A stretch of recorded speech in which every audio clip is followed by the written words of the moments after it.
Baiklah teman-teman, jumpa lagi di channel Ahmad Hilmi Yusuf. Saya harap dimanapun kalian berada, semoga dalam keadaan sehat walafiat, dimudahkan segala urusannya, dan dilancarkan rezekinya. Amin ya robbal alamin. Saya membuat konten ini karena sebelumnya melihat konten yang satu ini teman-teman. Ya, jadi seakan-akan militer tetangga sebelah kita itu berada di posisi ketiga loh. Gitu. Lalu bagaimana dengan militer Indonesia? Ya. Banyak sekali kreator-kreator Indonesia maupun dari tetangga sebelah yang saling memuji kekuatan atau kehebatan dari militernya ya. Dan menurut saya hal ini adalah suatu kewajaran. Tapi kali ini kita akan berbicara mengenai fakta ya. Silakan.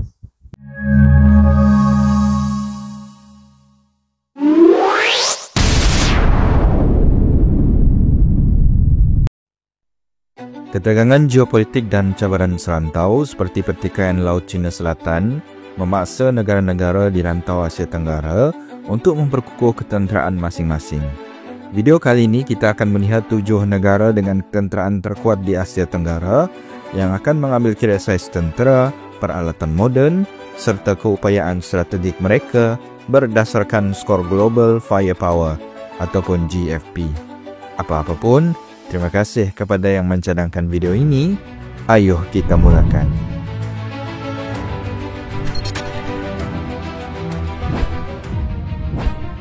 Kita mulakan dengan Malaysia di tangga ke-7.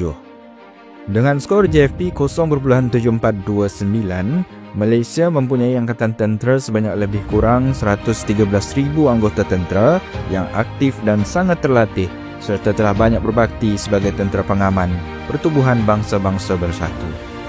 Dengan memiliki peralatan moden seperti jet pejuang FA-18D Hornet, Su-30 MKM, serta kapal selam Scorpion, telah meningkatkan keupayaan pertahanan maritimnya. Kerajaan Malaysia juga telah memuktamadkan pembelian 18 jet FA-50 dari Korea Selatan, sementara pembinaan 5 kapal LCS dijangka selesai sepenuhnya pada 2029. Malaysia telah membelanjakan sejumlah 4.8 bilion US dollar untuk memastikan ketiga-tiga cabang Angkatan Tentera Malaysia ATM terus dilengkapi dengan aset moden dan latihan berkualiti. Di tangga ke-6, Filipina. Dengan skor GFP 0.6987, Filipina kini sedang dalam fasa pemodenan besar-besaran melalui program pemodenan AFP. Terdiri dari lebih kurang 150,000 anggota aktif. Dengan sokongan ketenteraan daripada Amerika Syarikat, Filipina telah memperoleh jet pejuang FA-50, kapal perang frigate Jose Rizal Class, serta sistem pertahanan udara yang lebih baik. Dengan Laut Cina Selatan menjadi kawasan pertikaian, Filipina telah memperuntukkan sejumlah 4.3 bilion US dollar bagi mempercepatkan pemodenan ketenteraan melalui program pemodenan AFP dalam menghadapi cabaran keselamatan maritim dan serantau. Di tangga ke-5, Myanmar. Myanmar dengan skor GFP sekitar 0.6735 memiliki angkatan tentera yang kecil di Asia Tenggara dari segi jumlah anggota aktif dengan 150,000 tentera sama seperti negara Filipina. Secara tidak langsung, ketidakstabilan politik sejak beberapa tahun kebelakangan ini memberi kesan kepada kekuatan operasinya. Tentera Myanmar atau dikenali sebagai Tatmadaw memiliki pelbagai peralatan ketenteraan yang diperoleh daripada Rusia dan China, termasuk jet pejuang MiG-29 dan helikopter serangan Mi-35. Sungguh pun telah membelanjakan sejumlah 2.9 bilion, Myanmar berdepan dengan cabaran besar seperti sekatan antarabangsa yang menghalang akses kepada teknologi ketenteraan yang lebih canggih. Di tangga ke-4, Singapura. Walaupun memiliki jumlah tentera aktif yang sedikit, iaitu lebih kurang 51,000 orang, Singapura memiliki angkatan tentera paling moden dan berteknologi tinggi di Asia Tenggara dengan skor GFP 0.5271. Dengan bajet pertahanan terbesar di rantau ini, yaitu sejumlah 15 bilion US dollar, Angkatan Tentera Singapura dilengkapi dengan jet pejuang F-15SD dan F-35, sistem pertahanan udara yang canggih, serta kapal perang stealth. Keupayaan teknologi tinggi, latihan intensif serta peralatan terkini menjadikan Singapura sebagai salah satu kuasa ketenteraan yang paling disegani di Asia Tenggara. Rakyat Singapura juga memiliki purata kecerdasan tertinggi di Asia Tenggara. Tonton video kami sebelumnya tentang negara dengan kecerdasan IQ tertinggi di Asia Tenggara bagi tahun 2025. Di tangga ketiga, Thailand. Thailand yang memperoleh skor JFP sebanyak 0.4536 mempunyai angkatan tentera seramai lebih kurang 360,000 anggota yang aktif.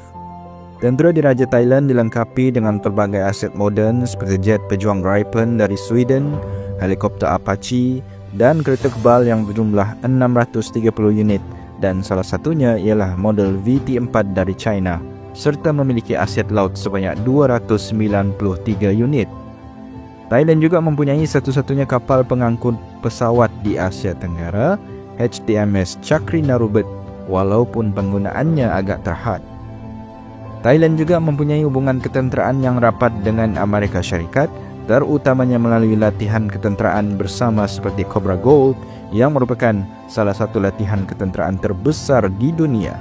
Thailand telah membelanjakan sejumlah 5.8 bilion US dollar mengekalkan keupayaan angkatan tentera yang besar dengan pelbagai aset moden serta latihan bersama kuasa besar seperti Amerika Syarikat. Di tangga kedua, Vietnam. Vietnam memiliki sejarah ketenteraan yang panjang dan dikenali dengan semangat pertahanannya yang tinggi serta berjaya mendapat skor JFP yang tinggi iaitu 0.4024. Tentera rakyat Vietnam mempunyai 600,000 anggota aktif dan dilengkapi dengan pelbagai sistem persenjataan moden dari Rusia. Termasuklah jet pejuang yang berjumlah 246 unit seperti model Su-30 dan sistem pertahanan udara S-300. Vietnam juga giat memperkuatkan armada lautnya dengan kapal perang buatan tempatan dan kapal selam kelas kilo untuk mempertahankan wilayah maritimnya. Kesemua armada lautnya mempunyai kuantiti yang sedikit, iaitu sebanyak 110 unit sahaja berbanding dengan 1,374 jumlah kereta kebal yang mereka miliki. Selain itu, Vietnam semakin meningkatkan kerjasama pertahanan dengan Amerika Syarikat dan negara-negara Eropah dalam usaha memperkukuh keupayaan strategiknya. Dengan kedudukannya yang berdekatan dengan Laut Cina Selatan, Vietnam telah memperuntukkan sejumlah 8.5 bilion US dollar memberi tumpuan kepada pemodenan senjata, kapal selam dan sistem pertahanan udara bagi mempertahankan wilayah maritimnya. Di tangga pertama, Indonesia. Indonesia mencatatkan skor JFP yang paling tinggi iaitu sebanyak 0.2557 di rantau ini. Sebagai negara terbesar di Asia Tenggara, Indonesia memiliki angkatan tentera yang besar dengan lebih 400,000 anggota aktif. Tentera Nasional Indonesia TNI terdiri daripada tentera darat, laut dan udara. Dengan pelbagai aset seperti jet pejuang F-16, helikopter serangan EH-64 Apache yang berjumlah sebanyak 321 unit yang sudah tersedia untuk digunakan, serta 331 aset kapal perang yang begitu canggih sama seperti jumlah aset kereta kebal yang mereka ada. Indonesia juga sedang membangunkan kapal selam buatan tempatan untuk memperkukuh pertahanan maritimnya. Indonesia turut memberi tumpuan kepada program pemodenan ketenteraan mereka melalui pembelian peralatan canggih dari negara-negara seperti Amerika Syarikat, Prancis dan Korea Selatan. Indonesia telah menggunakan bajet sejumlah 10 bilion US dollar memfokuskan kepada pengukuhan angkatan laut dan udara bagi memastikan keselamatan negara kepulauan terbesar di rantau ini dan berada dalam kelompok teratas ketenteraan di dunia, yaitu di tangga ke-13. Dapatlah kita lihat ketenteraan yang kuat bukan sekadar ukuran kekuasaan tetapi juga jaminan kestabilan dan kedaulatan sesebuah negara.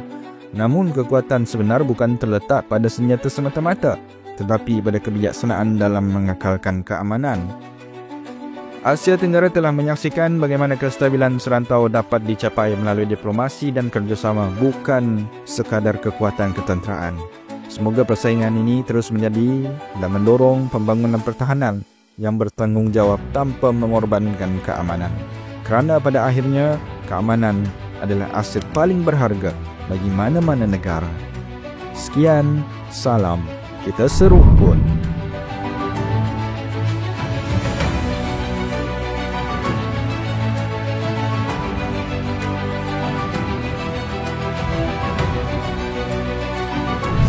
Baiklah teman-teman, kita simpulkan dulu ya, sambil mengingat-ingat dan seberapa kuat daya ingat kita nih ya. Di posisi pertama yaitu ada Indonesia, kemudian Vietnam, Thailand, Singapura, Myanmar, Filipina, Malaysia, Kamboja, dan Laos. Lengkap dengan power index-nya ya. Jadi jika power index tersebut semakin kecil, maka negara tersebut semakin kuat ya. Dan untuk menentukan skor power index ini, Global Firepower menggunakan lebih dari 60 faktor hingga muncullah skor tersebut gitu ya. Sekarang timbul pertanyaan, apakah pertahanan atau militer Indonesia di peringkat 1 khususnya di Asia Tenggara tersebut sejak Indonesia dipimpin oleh Prabowo? Sepertinya dari tahun-tahun lalu pun Indonesia sudah menduduki di posisi pertama ya, dari sisi kemiliterannya khususnya di Asia Tenggara. Namun sepertinya Indonesia kini dipimpin oleh Pak Prabowo akan menjadi lebih baik lagi. Amin ya Rabbal Alamin. Oke teman-teman, itu saja dulu informasi yang dapat saya sampaikan. Kurang lebihnya mohon maaf dan selamat beraktivitas kembali.